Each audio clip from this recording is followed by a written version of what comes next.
बच्चों लोग आपके सामने एक क्वेश्चन दिया हुआ है, इसमें 0.166 ग्राम का सैंपल है ऑर्गेनिक कंपाउंड का, जिसको पहले ट्रीट किया गया है कॉन्क H2SO4 से, देन डिस्टिल किया गया है NaOH से, उसके बाद अमोनिया गैस इवॉल्व करता है, उसको पास किया गया है 50 ml ऑफ 0.5 नॉर्मल H2SO4 से, then use acid required 30 ml of 0.25 normal NaOH for complete neutralisation.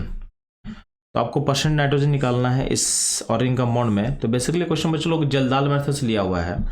तो जल्दाल मेथड में क्या बोला जाता है कि जो अमोनिया इवॉल्व करता है उसको ट्रीट करते हैं हम एसिड से। तो आपके पास एसिड यहाँ पे H2SO4 लिया हुआ है।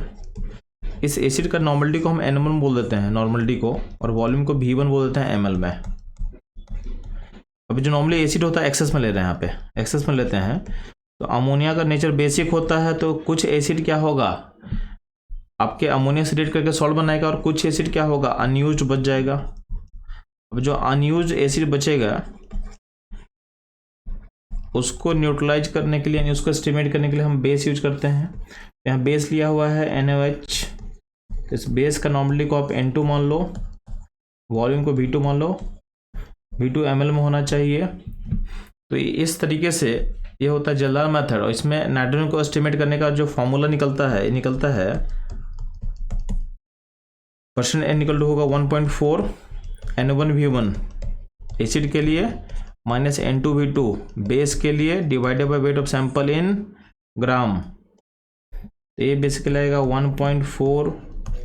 N1 क्या होगा, तो N1 हो जाएगा आपका 0.5 है, इस क्वेश्चन में दिया हुआ है ना H2SO4, इसमें N1 कितना दिया 0.5 दिया हुआ है नॉर्मल, ठीक है। और वॉल्यूम कितना दिया 50, तो 0.5 इंटू 50 कर ले, माइनस N2 बेस का नॉर्मलिटी कितना दिया क्वेश्चन में, तो ये दिया 0.25 नॉर्मलिटी दिया हुआ है, ठीक है। और वॉल्यूम क्या 30, तो 0.25 इंटू 30। बाकी सैंपल का वेट कितना ग्राम में 1.6 1 पॉइंट नहीं है, ये 0.166 ग्राम दिया हुआ है, तो 0.166 ग्राम लिया हुआ है। अब इसको आप सॉल्व करोगे तो सॉल्व करने के बाद ध्यान देना आपका जो आंसर होगा, इसको सॉल्व करो तो ये आंसर नियरली निकल के आ जाएगा 63.25% के पास पहुंच जाएगा, ठीक है। तो आपका सैंपल का जो इसका न्यूमेरिकल वैल्यू होगा ये हो जाएगा 63.25%।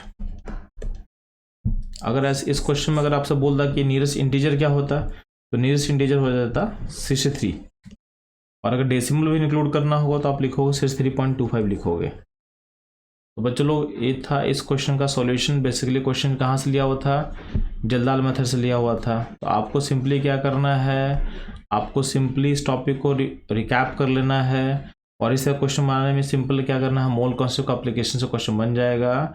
बस थोड़ा सा कैलकुलेशन करना पड़ता है, तो आराम से कैलकुलेशन करोगे, क्वेश्चन सही होने से कोई भी आपको रोक नहीं सकता है। तो बच्चों लोग मिलते हैं हम लोग अगले क्वेश्चन में।